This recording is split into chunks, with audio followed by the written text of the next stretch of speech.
নমস্কার বন্ধুরা, শিলা রান্নাঘরে সবাইকে স্বাগত জানাই। আশা করি তোমরা ভালো আছো, আমিও ভালো আছি। আজকে দেখো আবার গরমের একটা প্রিয় রেসিপি, পটল চিংড়ির রেসিপি তোমাদের সামনে নিয়ে এসেছি। গরমে পেঁয়াজ রসুন ছাড়া কিভাবে পটল চিংড়ির রেসিপি তৈরি করে নিতে হবে, সঙ্গে থেকে দেখতে থাকো। রেসিপিটা দেখার শুরুতে লাইক দিয়ে ভিডিওটা দেখা শুরু করে। দেখো পটল নিয়েছি পরিমাণ মতন, আর চিংড়ি মাছটাও পরিষ্কার করে ধুয়ে নিয়েছি। চিংড়ি মাছটাতে অল্প লবণ মাখিয়ে দেবো, আর পটলটা কিভাবে কাটছি সঙ্গে থেকে দেখতে থাকো। খুব অল্প পরিমাণে লবণ দিয়ে দিলাম। এবার ভালো করে মাছটাকে লবণ মাখিয়ে রাখবো। চলো এবার পটলটা কিভাবে কাটছি সঙ্গে থেকে দেখতে থাকো। পটলগুলোকে কেটে নিয়ে এবার দুপাশটা ফেলে দিলাম। তোমরা সবাই পটল কাটতে জানো, তাও আমি দেখাচ্ছি এই রেসিপিটা তৈরি করতে গেলে পটলটা কিভাবে কাটতে হবে।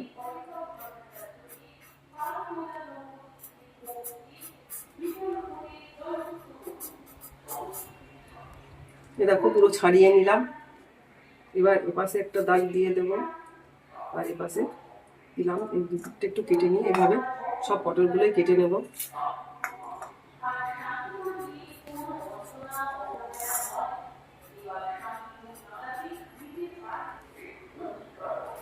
একইভাবে দেখো প্রত্যেকটা পটল আমি কেটে নিচ্ছি। দেখো পটলগুলো সব ছাড়িয়ে কেটে নিয়েছি। এই মুখটা একটুখানি আর এই মুখটা একটুখানি কেটে নিয়েছি।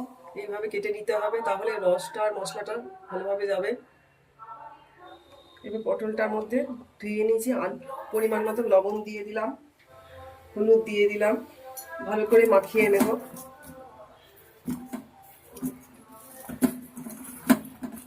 লবণ হলুদ মাখানো হয়ে গেছে পটলটাতে। এবার দেখো গ্যাসে কড়াই বসিয়ে দিয়েছি, পরিমাণ মতন সর্ষের তেল দিয়ে দেব। পেঁয়াজ রসুন ছাড়া চিংড়ি পটলের রেসিপি খুব ভালো লাগে খেতে গরম ভাতের সঙ্গে। তোমরা তৈরি করে নিতে পারো আমার রেসিপিটা দেখে একবার। এই রেসিপিটা তোমরা সর্ষের তেলে তৈরি করো, অন্য কোনো তেল দিয়ে সেভাবে ভালো লাগবে না। তেলটা গরম হয়ে গেছে। এবার হলুদ লবণ মাখানো পটলটা ভেজে নেব।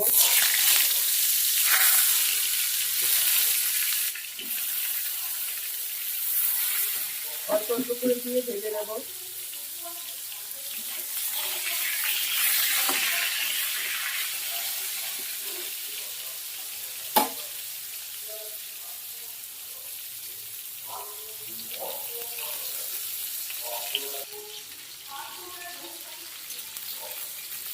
এবার পটলটাকে উল্টে দেব।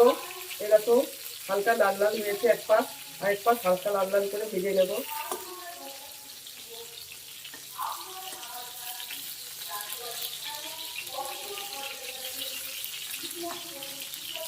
একইভাবে গ্যাসটা কমিয়ে পটলটাকে আগে হালকা লাল লাল করে ভেজে নেব।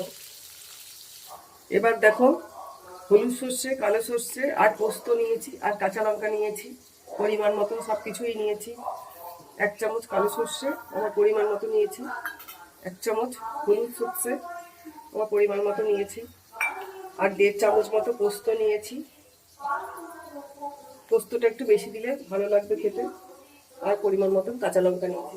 এবার মশলাটা বেটে নেব। তোমরা এই মশলাটা মিক্সিতেও বেটে নিতে পারো। একদম মিহি করে পোস্ত সর্ষে কাঁচা লঙ্কাটা বেটে নেব।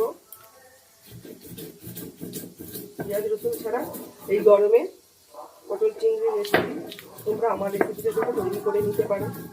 একবার অন্তত তৈরি করে খেয়েও মুখে লেগে থাকার মতন স্বাদ হয়।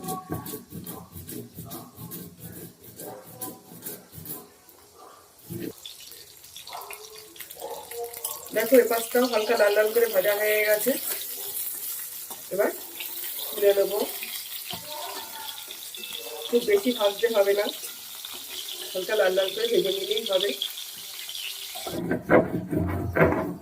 একদম মিহি করে সর্ষে পোস্ত কাঁচা লঙ্কা বেটে নিলাম। এবার তুলে নেব।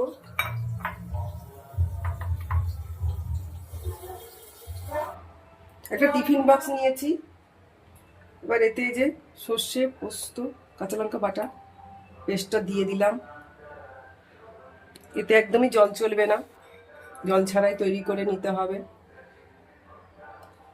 দিয়ে দিলাম একদম কুচি করে রাখা টমেটো।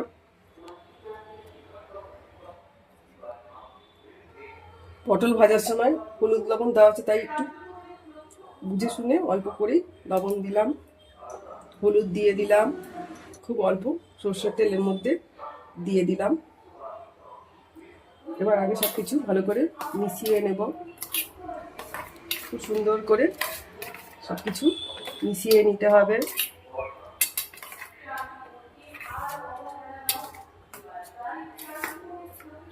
গরম ভাতের সঙ্গে এই রেসিপিটা খুব ভালো লাগে, দুর্দান্ত লাগে, এক কথায় বলা চলে। এই দেখো, এবার ভেজে রাখা পটলগুলোর মধ্যে দিয়ে দেব।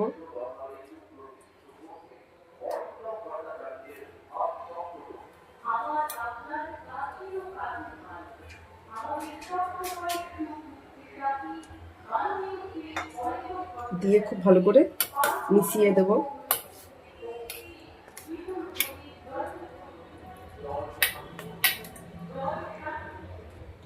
খুব ভালো করে মেশানো হয়ে গেছে।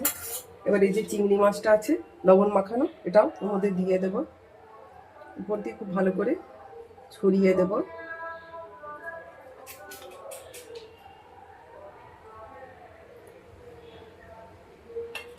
দিয়ে আবার একটু এপিট ওপিট করে মিশিয়ে নেব।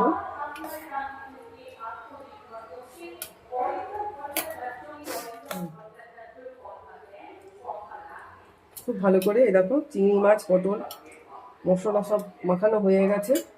এবার ঢাকনাটা দিয়ে দিলাম।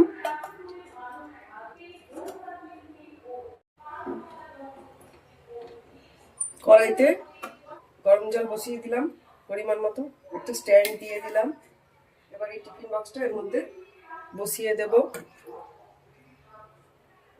দিয়ে ঢাকনা দিয়ে দেব,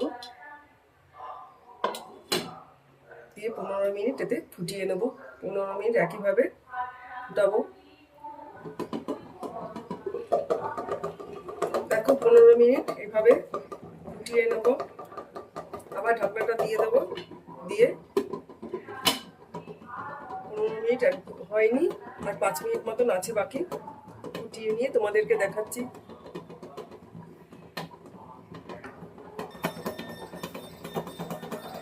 পনেরো মিনিট ফোটানো হয়ে গেছে। এবার গ্যাসটা বন্ধ করে দিই, দিয়ে ঠান্ডা করে তোমাদেরকে দেখাবো কেমন হয়েছে। ঠান্ডা হয়ে গেছে, এবার ঢাকনাটা খুলে নিচ্ছি। দেখো কত সুন্দর দেখতে হয়েছে, খেতেও দুর্দান্ত লাগে, খুব সুন্দর একটা গন্ধ বেরিয়েছে। তোমরা আমার এই রেসিপিটা দেখে তৈরি করে নিতে পারো, কোনো রকম পেঁয়াজ রসুন ছাড়া, নিরামিষ একদম। গরমের জন্য খুবই উপকারী একটা রেসিপি।